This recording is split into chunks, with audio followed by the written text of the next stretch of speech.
Hi friends, I'm back again with another video. I hope that you must be liking my other videos and you are gaining some थोड़ा knowledge हो रहा है। और वैसे तो आप लोग सब बहुत बुद्धिमान हैं। मेरी अपनी जो नॉलेज है, मेरा जो अपना एक्सपीरियंस है, प्रैक्टिकल एक्सपीरियंस है, वो मैं आपके साथ शेयर कर लेती हूँ। थोड़ा बहुत हमें भी आता ही है। आज मैं आपको बहुत नॉर्मल सा, बहुत अच्छा सा टॉपिक जो चेंज ऑफ वेदर में बहुत कॉमन है और समर्स में भी बहुत कॉमन है, उसके बारे में कुछ बताना चाहूँगी। अ सिंपल कंजंक्टिवाइटिस यानी कंजंक्टाइवा यानी जो लेयर है हमारे आँखों में, उसमें इन्फेक्शन। ओके एक लेयर, एक हवा सी चलती है कंजंक्टिवाइटिस की। कहीं आज इसको हुआ है तो आप सुनोगे दूसरे को हुआ। कहते हैं ना, आँख आ गई, देखना मत, आँख में चश्मा लगा के रखना, उसकी आँख को देखोगे तो तुमको भी हो जाएगा। ऐसा कुछ नहीं है एक्चुअली। आँख में देखने से इन्फेक्शन नहीं हो जाता है, बट जो उसमें से कीचड़ निकलता है ना, जो उसमें से जो डिस्चार्ज होता है, वो अगर दूसरे आदमी के हाथ, दूसरे पर्सन के हाथ में टच में आता है and then that person touches the eye, तो उसमें इन्फेक्शन होने के चांसेस रहते हैं। ज़्यादातर वायरल कंजंक्टिवाइटिस होती है। It's a virus which spreads through the discharge. आपने डिस्चार्ज को छुआ, किसी पर्सन ने अपनी आँख को छुआ, उसने कोई सामान छुआ, फिर आपने उस जगह को छू लिया और आपने भी अपनी आँख छुई and then it gets transmitted. Okay, so viral conjunctivitis is very common in summers as well as in rainy seasons. अब जैसे अब थोड़ा summers बढ़ जाएंगे तो viral conjunctivitis बहुत common हो गई है आज के डेट में.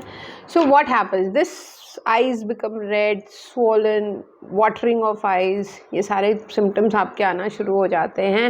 And then you have a kind of headache also. थोड़ा सा congestion, यहाँ से congestion feel होता है तो congestive headache भी होता है आपको. So it's a small thing. 2-3 दिन 4 दिन में अगर आप उसका ट्रीटमेंट ज़्यादा नहीं भी करोगे तब भी वो ठीक हो जाएगी। बट क्या है कि तकलीफ़ ज़्यादा हो जाती है और कभी कभी ऐसा होता है वायरल कंजंक्टिवाइटिस के बाद फॉलिकुलाइटिस या स्टाई होने लग जाते हैं and it may get converted into permanent swelling और permanent redness in the eye. Vasodilation यानी आई की जो आर्टरीज हैं वो डायलेट रहती हैं और वेजोडाइलेशन की स्टेट में आई में रेडनेस रहने लग जाती है और वाटरिंग जो है, परमानेंटली वाटरिंग शुरू हो जाती है आँख की। So it's better why to delay. बहुत सारे आई ड्रॉप्स हैं, एंटीबायोटिक वाले आई ड्रॉप्स भी हैं, सिप्रोफ्लॉक्सासिन का एंटीबायोटिक आई ड्रॉप भी है। होम्योपैथी में बहुत अच्छा ट्रीटमेंट है इसका, बहुत आराम मिल जाएगा आपको, बहुत जल्दी आराम मिल जाएगा। वैसे एक बहुत कॉमन सा आराम इसका ये है कि बर्फ़ का जो क्यूब होता है उसको आप कपड़े में, पतले कपड़े में लपेट के आँख की सिकाई करिए।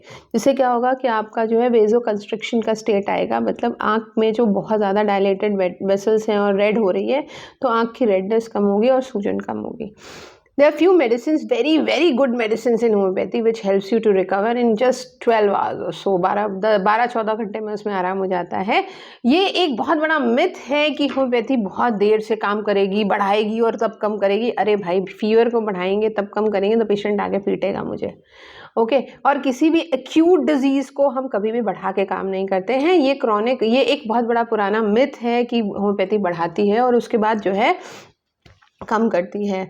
अक्यूट में होम्योपैथी उतनी ही स्पीड से काम करती है जितनी भी कोई भी एलोपैथिक ड्रग्स काम करती हैं। हाँ, there are certain limitations, like बहुत ज़्यादा इमरजेंसी की कंडीशन है, एक्सीडेंट है, लॉस ऑफ फ्लूइड है, सर्जिकल केसेस हैं, उसमें we withdraw ourselves just because every pathy has its own limitation.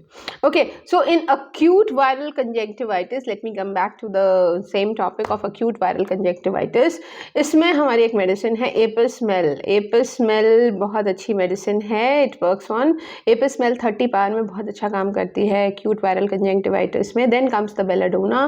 Belladonna एक बहुत अच्छी मेडिसिन है. बेलाडोना 30 में भी, बेलाडोना 200 में. Argentum nitricum is very good medicine for viral conjunctivitis with lot of discharge. सुबह आँख चिपक जाती है, जब वायरल कंजंक्टिवाइटिस होती है ना तो सुबह आँख चिपक जाती है, बहुत सारा कीचड़ प्रोड्यूस होता है और उसमें जब हम आँख खोलने की कोशिश करते हैं तो हमारे ये लैशेस भी टूट जाते हैं उसमें.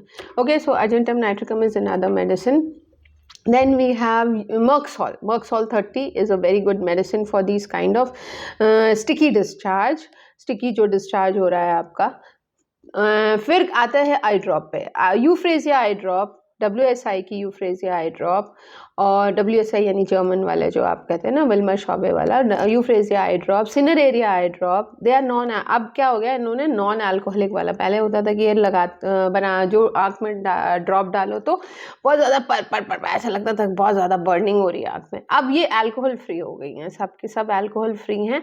सो Cineraria eye drop, Euphrasia eye drop, then comes the combination of Cineraria martima and Euphrasia eye drop. These are very good medicines. And then आप आँखों को खूब अच्छे से पानी से धोइए, नॉर्मल टैप वाटर से धोइए और बर्फ़ लगाइए, और ये सब मेडिसिन, होम्योपैथिक मेडिसिन मैंने आपको बताई है, उसको करिए। And try to wear sunglasses. जब आप जाते हैं बाहर और आपकी आँख में इस तरह की प्रॉब्लम है तो आई में सनलाइट लगेगी, तो इसलिए सन ग्लासेस को वेयर करिए। अपने हाथों को साफ़ रखिए ताकि आपका इन्फेक्शन घर में किसी और को ना हो सके। अपना टॉवल अलग रखिए और बस that's it. So this viral conjunctivitis, you can get rid of viral conjunctivitis through homeopathy very easily. Okay, so stay healthy, खुश रहिए, स्वस्थ रहिए, अपना ख्याल रखिए और मुझे याद करिए। मेरा चैनल सब्सक्राइब करिए, व्यूज़ दीजिए, लाइक दीजिए। जितना आप मुझे प्रमोट करेंगे उतनी नई नई चीज़ें मैं आपको बताने में सक्षम रहूँगी। Thank you so much, bye bye.